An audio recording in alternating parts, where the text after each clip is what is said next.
Hello, welcome to the show. This is PadreCast with Daren and Littleboy. Except, we don't have Daren here this week. We have Josh. Thanks for coming in today, Josh. Yeah, thanks for having me. We had thrown Josh out as one of our Twitter shout-outs a couple weeks ago and invited him to come in anytime that Daren wasn't going to be here, and Daren's not here, so he stepped up to the plate, very short notice, and decided to jump in and give it a shot, so we appreciate you pinch hitting there, Josh. Not a problem. I want to thank everybody out there who's watching us live, and once the show is over, we will be uploading it. You can watch it on PMLBsports.com, so come check it out. And also, almost forgot, this week's show is sponsored by Pro Sports Memorabilia. So go to PMLBsports.com, click on Pro Sports Memorabilia, buy something, and we'll get a little bit of money. So Daren is away on assignment right now. Assignment with his family, apparently. Right. So you're going to be pinch hitting. Let's go ahead and jump right into the record so far. Record 9-17, little bit of an improvement, still way below 500. Little bit of an improvement from last time, and we're actually 4-3. Our last 7 games, 4-3. That's the best 1 week record we've had so far this year. Right. We've definitely made an improvement for sure. The hitting's come around a little bit. Especially timely hitting, our pinch hitting for sure. Oh, yeah. People coming off the bench, Kotze, Denorfia coming off the bench, they've done really well. It's kind of nice to see them starting to put things together. Hopefully we can maintain it. That would be nice. Yeah, one of the keys this year has been we haven't got very many clutch hits and really unproductive outs. Right. And we need to start getting some more productive outs. And it looks like it's only been a week, but it looks like it's starting to come around a bit. Right. Let's go ahead and go into some news. I started out by left-hander Corey Lupke went on the 15-day DL. With a strain in his elbow, but we've actually learned it's a lot worse. Yeah, he actually has a little tear in his elbow. They did an MRI today, and it looks like that it's possibly could be season-ending. He's looking for a second opinion. That's going to be a very tough loss because he's really key in our starting rotation. Yeah, he's Daren's favorite player. He's the one that Daren's always gushing all over. Right, he always likes the underdog. Yeah. If he gets the Tommy John surgery, that's a year. That's usually about a year, right? Yeah, he's definitely would be done for this year, and probably half of next year too.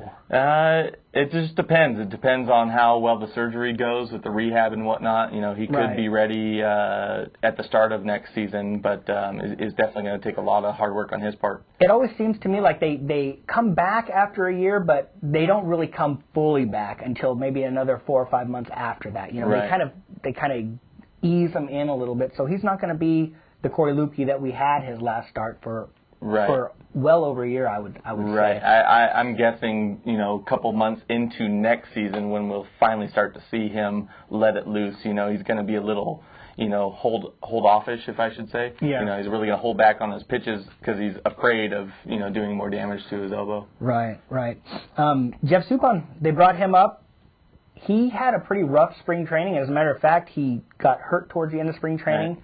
They brought him up. His minor league starts before he came up were pretty bad. Right. Came up and he pitched great. Yeah, he really did. And the Padres really need it right now with the the injury front and the pitching rotation.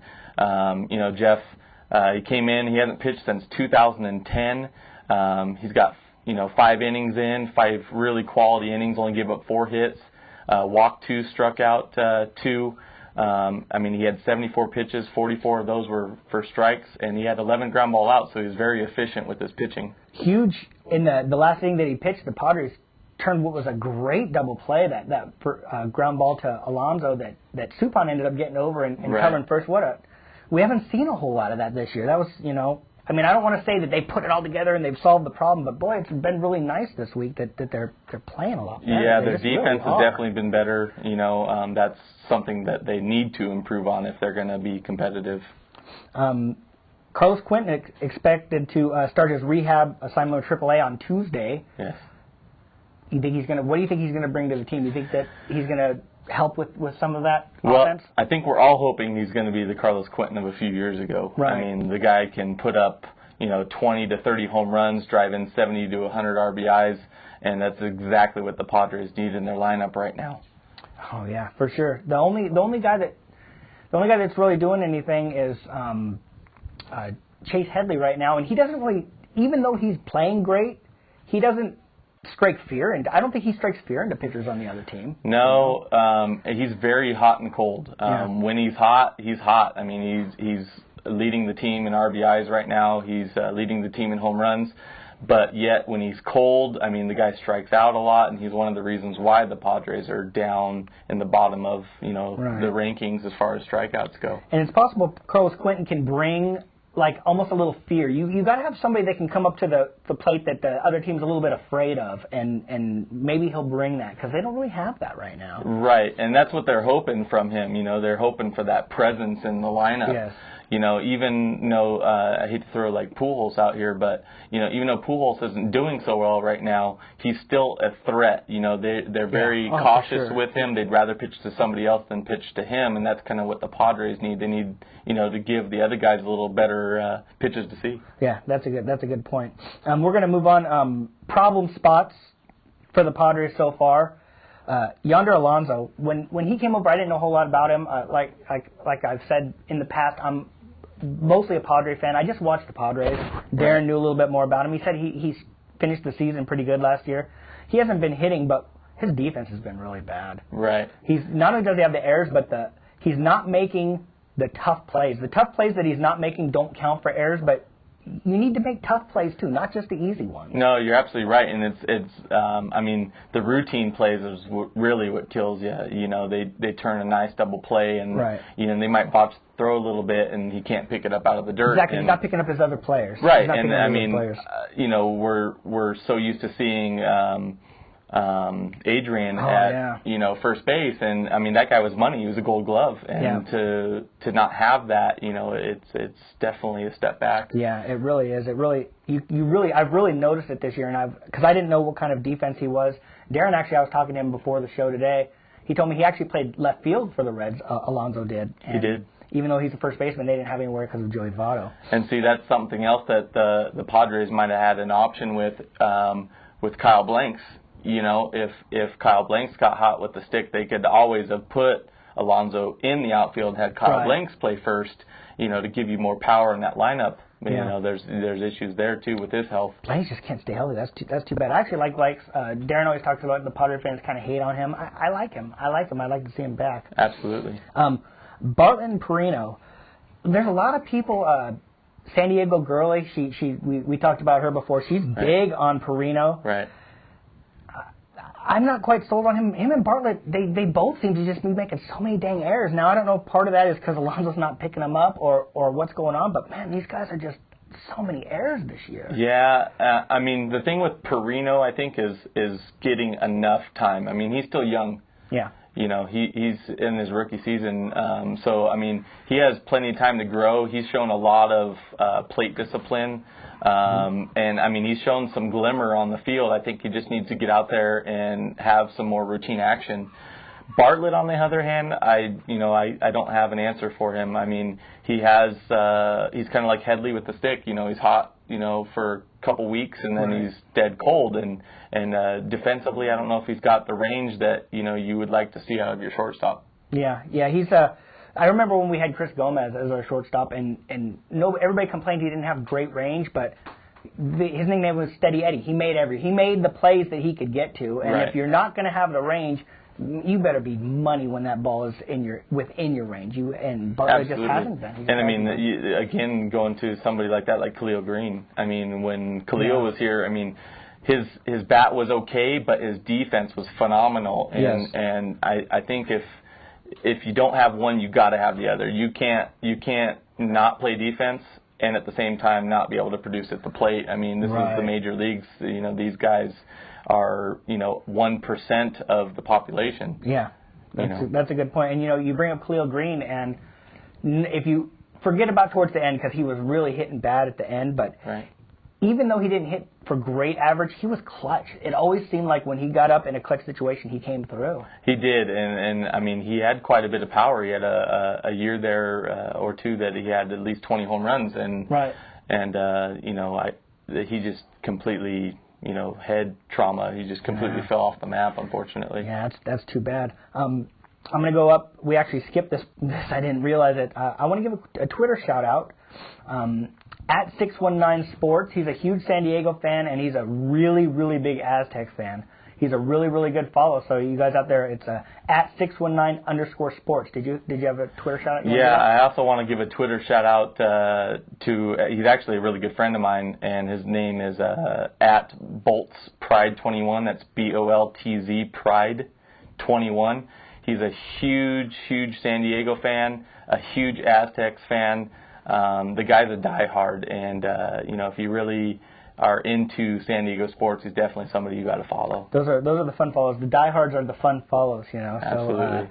So I'll have to check him out. I'm not sure if I follow him or not. I know I follow at 619 Sports as somebody that you actually turned me on to. No, absolutely. And I mean the guy's a quality guy. I mean he has some great tweets. He has some great comments that he leaves. And I mean he's very responsive as well. When you tweet him questions or whatnot, he's very responsive in his returns. That's really cool. Let's go on to a more positive. Let's go on to the bright spots. Padres are undefeated in May. Now, they're actually playing right now, so who knows what's going on right now. But so far in May, they are undefeated, which is nice. Nice to get a little two-game win streak. Absolutely. Andrew Cashner has come around. He was his first few starts were a little shaky. He was having trouble throwing strikes. Right. He'd finally throw a strike, and they hit it out just as fast as he threw the ball. This last week, he was 2-0. His ERA was 3, but he had 2 wins, which, Right, and I don't know if it's possible to overthrow. I mean, the guy looks like it's so free and easy, and he's throwing 101 miles an hour. I know. But, I mean, you're right. He's walking a lot of guys, and in key situations. I mean, we brought him in with 2 guys on one time, and he ended up walking in the winning run to the Dodgers. And it's nice to see him come around, get a little more control. I mean, when he's on that 100 miles an hour followed with, breaking pitch at, 80 miles an hour, that's unhittable. Yeah. Daren and I talked about that last week. If you change the speeds, that's the key. And if he can really get the off-speed stuff going, he's going to be a real tough guy to hit. Absolutely. Houston Street, he had 3 saves, a 0 ERA. He's pitched outstanding this year. Not just this last week. He's pitched outstanding. We haven't called on him very much. We haven't had very many leads, but he has pitched outstanding. Yeah, he's definitely been solid. I honestly was a little skeptical when we got him. Coming from Colorado, he did have some rough outings there. But he's been pretty solid. I just, I hope we can get him some more opportunities. That's the problem right now. We're not getting into the 8th and 9th innings with the lead, so he's not having many chances to come out and show his stuff. One of our Twitter followers from before, San Diego Girly, is not a real big fan of how tight he wears his pants. She makes sure that she mentions that every time he comes out. I always think that's really funny. Yeah, her and her pickled ice cream. I mean, those are two comments that can just go to the wayside. Yeah, she's a real good follow. Edinson Volquez, I think he's pitched great this year. He had last week he had 2 starts, a .64 ERA. The poor guy can't get a win. Yeah, I mean, he's having a tough time. So is Bass. I mean, both of them have pitched phenomenal. Yes. They have a really low ERA. I actually have some numbers on Bass right now. He's 1-3, but he's got a 2.3 ERA on 4 starts. He's had a complete game. He's got a strikeout per inning that he's averaging. I mean, the guy's been pitching really solid. He's just not. Back to our offense, we're just not producing for these guys, and it's really, affecting their win-losses. That was a really, really depressing game when Bass, he took the no-hitter, and he took it into the 6th inning, I think it was? Yeah, he did. And not only did he not get the no-hitter, not get the win, he got the loss. Yeah, that was a tough one. I mean, he was pitching against Lincecum, which, the guy's a 2-time Cy Young. I mean, what can you say about the guy? He was out-pitching him, too. And, Anthony Bass has actually taken a little copy of, Lincecum, if I may say. I mean, he's really copied his delivery, and, he's very deceptive. And, I'm really stoked about him, to be honest. I think he's going to be somebody that, could be in this rotation for a long time. I agree. I like him. Somebody I don't have on here, we had talked about him in the pre-show, Joe Wieland. Right. ERA isn't that good. I don't think he has any wins. I actually like him. I really do. He just seems like he has maybe a bad inning or 2, but he pitches really good. Right. Those first couple innings are kind of tough. Once he gets through those 2 innings, the guy's lights out. Yeah.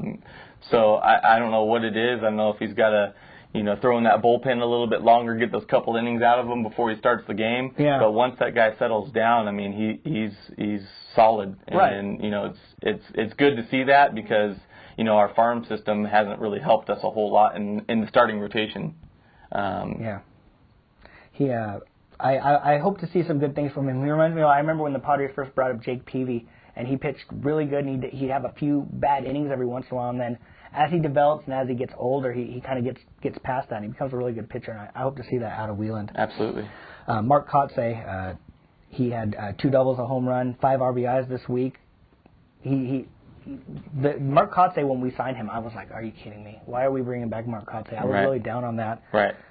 He's changed that for me. Now, hopefully he can keep this up, but he has really brought some life into our offense. Yes, he has. And, I mean, that right there, I mean, the Padres lead the National League in that department in pitch hitting. Yeah, and good point. Kotsay is a huge reason. Denorfia is a huge reason. I mean, Kotsay the other day had a game-winning home run. He had a 2 RBI double to win another game. These guys have kept us in games. If it wasn't for them, unfortunately, our record is going to be worse. We wouldn't even have the 9 wins. Right. That's a good point. And Chris Denorfia, another bright spot, he's hitting 320 now. Chris Denorfia, to me, always seems like he's the perfect 4th outfielder. Right. But if he's hitting 320 and you got everybody else hitting in the low 2s, why aren't we starting him more? I don't know how to answer that. I mean, if I was a manager, I guess I'm a numbers guy, personally. Mm-hmm. And, I mean,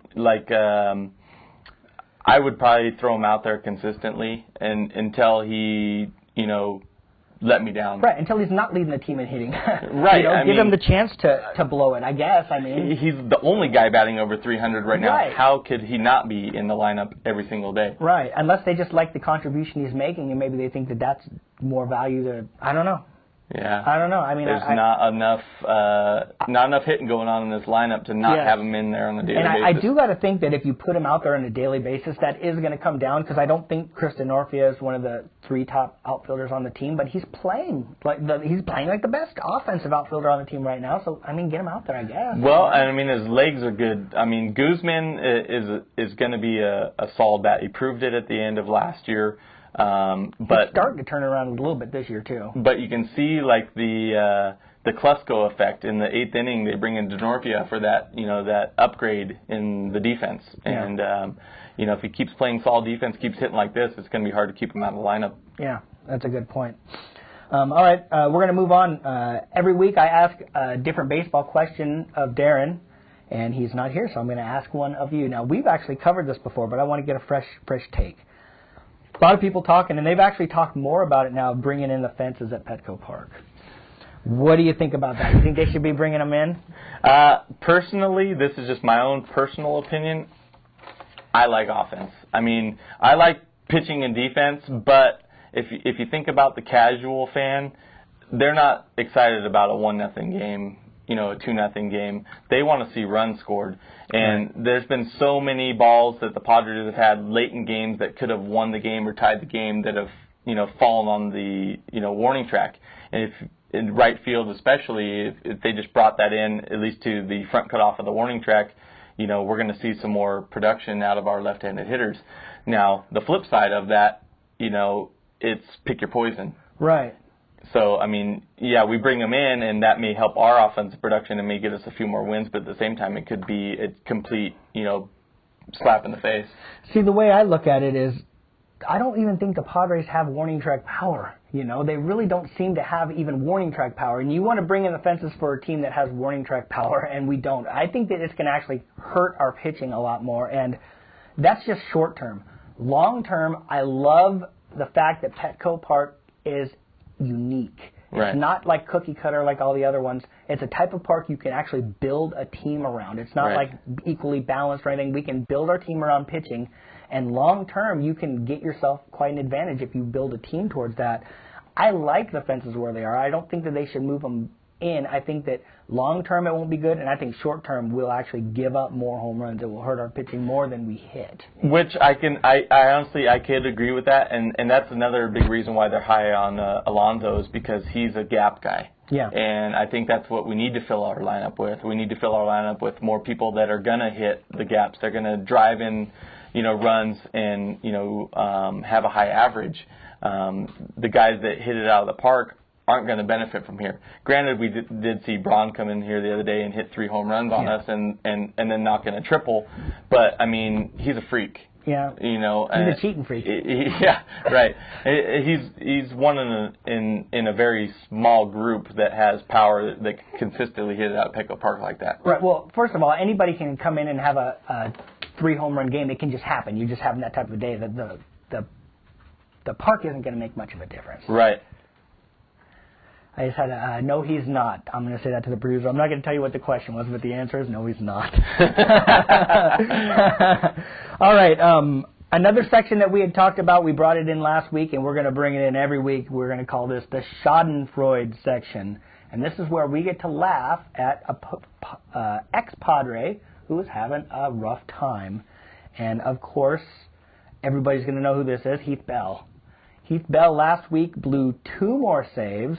When we talked about Heath Bell before, his ERA was in the 7s, and both Daren and I agreed, well, that's going to come down. He's going to get that better. Well, now it's 11.74. What do you think about Heath Bell? Do you think that he's going to turn it around? Do you think he's going to get 30, 40 saves this year? What do you think is going to happen with Heath Bell? Honestly, I mean, with Heath, I think if you look at his history, if you've looked year in and year out, he's been an elite closer in the National League. Yeah. I don't see why he still can't be.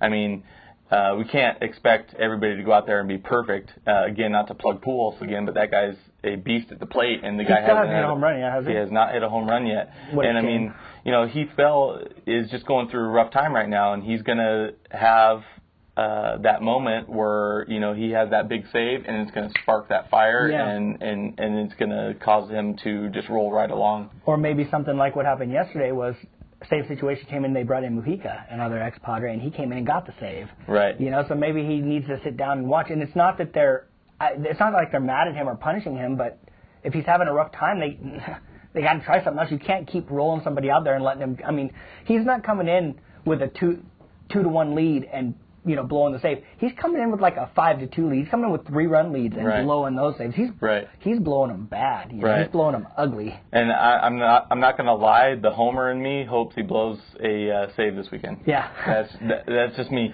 I hope he blows 3 saves this weekend. Yeah, I'll take it to the bank.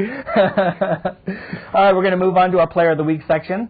My Player of the Week is Mark Kotsay. We talked about him earlier. 3 extra base hits. He had a game-winning RBI. He's turned me around. I was a huge Kotsay fan when he was with the Padres the first time.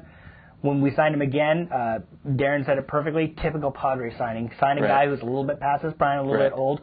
I mean, he's coming and playing like a young guy. And I know it's only been a week, a week or two, but my Player of the Week, I'm really impressed with Mark Kotsay. Yeah, you're absolutely right. And his veteran leadership, I mean, is huge, I believe. When he signed him at first, I'm like, really? Mark Kotsay. He is that veteran leadership that we need. I was like, okay, this guy's over the hill. Are they trying to put butts in the seats? Exactly. Or are they really trying to get production? With a history of back issues too. Right, because I mean, we need the production. We don't need somebody to put the butts in the seats and is going to fail us. Right. So that's a good point. Who do you got for your Player of the Week? My Player of the Week is going to be Jeff Suppan. I mean, again, to reiterate, this guy hasn't pitched since 2010. And he comes in, first start out after a rough spring. He goes 5 innings. He only gives up 4 hits, 2 strikeouts, 2 walks. He had 11 ground ball outs, so obviously that sinker was working really well. And the defense, if you get 11 ground ball outs, that means your defense is actually playing good and not booting the ball around, which they've been typically doing this year. Absolutely. And, I mean, Suppan, we need him to be solid because, with the injuries that we have going on right now, in our starting rotation, we need every arm we can get at this point. Yeah. Good call. I actually like that also. That's going to wrap up the show. If you want to reach me... Oh, you want to add something? Hold on. Yeah, we got a couple tweets here. Go for it. I want to see if we can get them going on here. We got a tweet from Truth from Section D. His Twitter tag is @CT2SD. He says, long term, could Tommy John surgery help Lupke, adding velocity to his fastball to the mix with his change and slider. Now, you always hear that they actually makes their arm stronger. Like I said before, it's probably I actually really believe it's going to be 2 solid years before he is 100% back, and hopefully I hope that it does. I hope that he's right. I hope that it does add some velocity because Lupke is dirty. He's a really, really good pitcher, and unfortunately, he's going to lose 1 or 2 years of his career though. Yeah, that is unfortunate, and I mean, I hope he is going to be around a little longer. He is a solid arm. He kind of reminds me of a left-handed PV in a way. When he's on, he seems like he's unhittable. Yeah, a little bit of issues with walks, but he's a young guy, and when your ball moves that much, you're going to have some walk issues. You just are. Absolutely. Did you have another tweet? I do have one other tweet. This is back to Supon. He said, it probably isn't the answer, although a great start the other night. He's asking who on the farm might be ready to move into the role. Well, Casey Kelly, didn't he just go on the DL, or I heard that he was having some injury problems. I didn't look that up, but we've always heard about Casey Kelly. We haven't seen him yet. Right, and there has been rumors, especially with the injuries, that he could get an opportunity to come up, and he was a bright spot for the Padres. I hope you're wrong. I hope he's not hurt because, like you said, we need every man up front right now. He's really the only guy left from the Adrian Gonzalez trade. Absolutely. We've got to get something for. I'm not banging on the Padres for trading Gonzalez. That had to happen. He wasn't going to re-sign here. That's fine. But you want to get something out of it. You don't want to lose a great player like that and get nothing. Right. Right. So, any more tweets? Or That's it. That's it. That's it. I appreciate you guys for tweeting in. We really appreciate that. Where can people reach you on Twitter? My Twitter tag is @SDFan2378. Give him a follow. He's a really good follow on Twitter. I follow him, and I love the stuff that you put up there. I appreciate it. You can reach me @LBHost.